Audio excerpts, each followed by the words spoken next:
Good morning बच्चों। Good morning ma'am. कैसे हैं आप सब? अच्छे हैं। खाना खाया सबने? Yes ma'am. होमवर्क किया आप लोगों ने? Yes ma'am. आज अपन क्या करेंगे, एक गतिविधि करते हैं। उसमें क्या करेंगे, मेंढक और सांप की दोस्ती। दोस्त होते हैं ना आपस में, होते हैं ना सभी। तो वैसे ही मेंढक और सांप क्या है, आपस में दोस्त है। कौन? मेंढक और सांप। मेंढक और सांप की दोस्ती।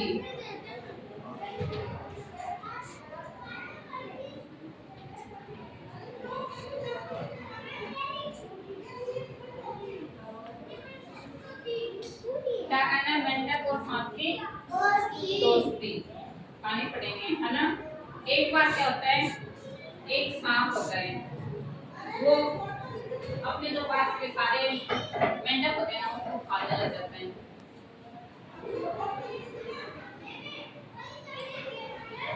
सांप ने एक तीर से सारे मेंढक खा लिए। क्या किया? सांप ने एक जेल में रहने वाले सारे मेंढकों को खा जाने की योजना बनाई। यानी उन्होंने एक योजना बनाई थी किसकी, कि जो जेल में जितने भी मेंढक रह रहे हैं ना, उन सबको खा लेंगे।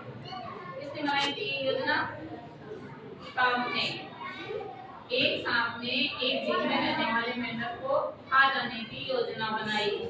सांप ने मेंढक से कहा, एक ब्राह्मण के पास के कारण मैं तुम लोगों की सेवा करने यहाँ आया हूँ। यानी सांप ने क्या कहा कि एक ब्राह्मण के श्राप के कारण मैं यहाँ आपकी सेवा करने आया हूँ। मेंढक राज बहुत उत्साहित हुआ।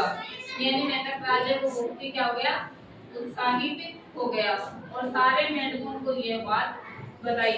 यानी वो एक जो मेंढक था ना, वो ये बात सुनने के बाद क्या हो गया, बड़े उत्साहित हो गया। और उत्साहित होने के बाद सारे मेंढकों को ये बात बता दी गई कि कोई सांप आया है जो क्या करेगा, हमारी सहायता करेगा। सारे मेंढक उछलकर सांप की पीठ पर चढ़कर सवारी करने निकल पड़े। यानी सारे मेंढक है, उन्होंने क्या किया, सांप की पीठ पर बैठ गए और उनकी सवारी करने लगे। सारे जो मेंढक है वो उसके सांप के ऊपर चढ़ गए, उसकी पीठ पे। अगले दिन सांप बोला, मेरे पास खाने के लिए कुछ भी नहीं है, मैं तेजी से रेंग नहीं पा रहा हूँ।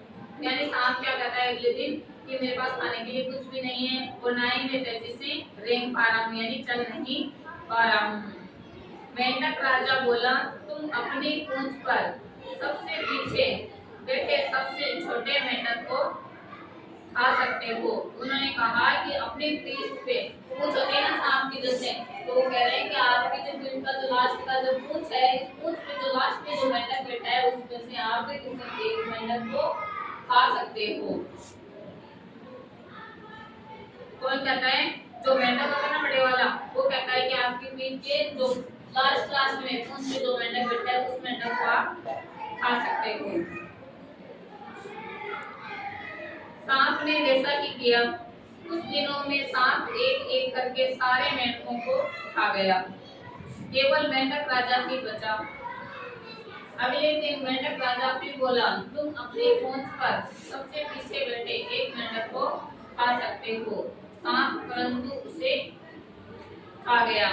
यानी कि फिर भी सांप है वो उसको खा गया। किसको? जो उसका दोस्त था ना मेंढक, जो सबको खाने के लिए उनको भोजन दे रहा था ना, कि ये कहता था कि जो आदमी के पूंछ के जो लास्ट में बैठा हुआ है उसको खा लो। लेकिन लास्ट में किसकी बारी आ गई? उसी मेंढक राजा की बारी आ गई। कैसी लगी कहानी आपको? अपने लिए खा लो।